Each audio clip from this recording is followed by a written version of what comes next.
Hi, my name is Kaylen. I go to the Conway campus.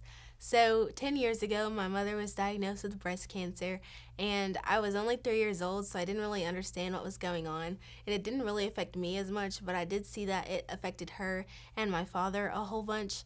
So, 10 years later, my mother was diagnosed with breast cancer again, and this time I was a lot more mature, so I understood what was going on. I didn't really know why this was happening to her, I didn't know how it happened, and so I just became very fearful, and I began to question God, wondering why He would do this to me, why He would do this to her, and wondering if He would take her away from me, and I just didn't understand what was going on.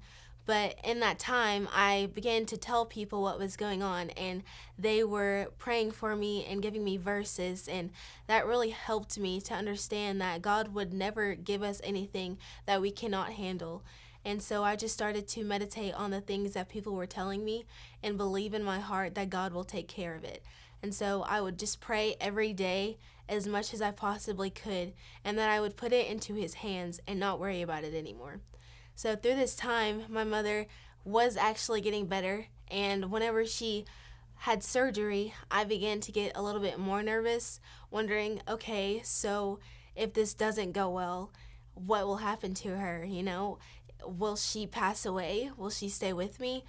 What's gonna happen? There was a story called Footprints in the Sand, and this had to do with a guy was sleeping and he was having a lot of dreams of him walking along the beach with Jesus.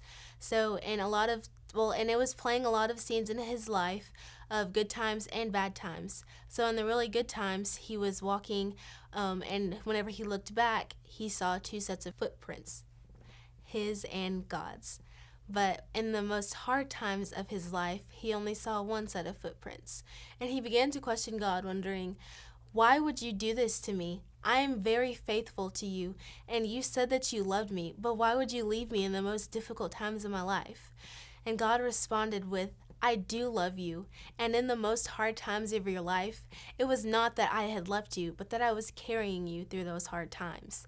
And this makes me know that God will always be there with us. And whenever we think that we can't handle it on our own, God will pick us up and carry us through the most hard times of our lives, because He loves us so much that He died on the cross for our sins, and He also died so that we could be made right with Him whenever we go to heaven.